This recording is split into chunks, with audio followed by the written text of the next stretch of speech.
La résurgence des coups d'État militaires, les violences pré- et post-électorales, les crises humanitaires, la menace djihadiste ou encore le péril terroriste sont autant de très grandes sources d'inquiétude qui menacent de ternir le développement du continent. À cet effet, le processus d'intégration régionale en Afrique est encore retardé car la coopération entre les nations africaines reste toujours sapée. La multiplication des foyers de tension avec le retour des vieux démons de la guerre au Soudan, la persistance de l'insécurité à l'est du Congo et la guerre civile en Libye sont autant de défis qui ralentissent considérablement notre élan collectif vers le développement. Ces conflits locaux et tensions sous-régionales en Afrique ne cessent de compromettre les efforts visant à renforcer l'unité et la prospérité du continent. Ainsi, les ressources qui devraient être allouées au développement et à l'intégration financent souvent les efforts de maintien de la paix et de la stabilité.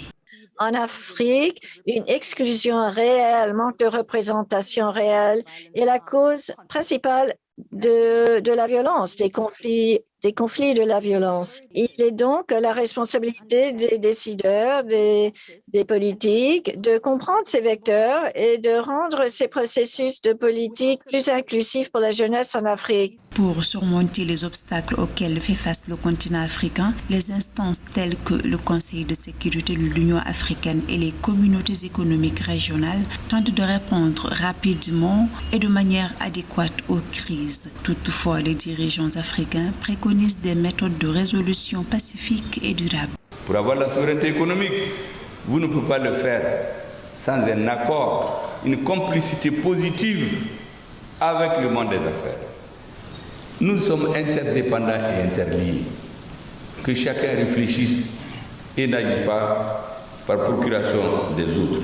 Face aux défis du moment, les dirigeants africains sont appelés à s'attaquer aux causes profondes des conflits et en favorisant le dialogue et la réconciliation. C'est ainsi que les pays africains pourront poser les bases d'une intégration régionale plus solide et plus inclusive selon les experts.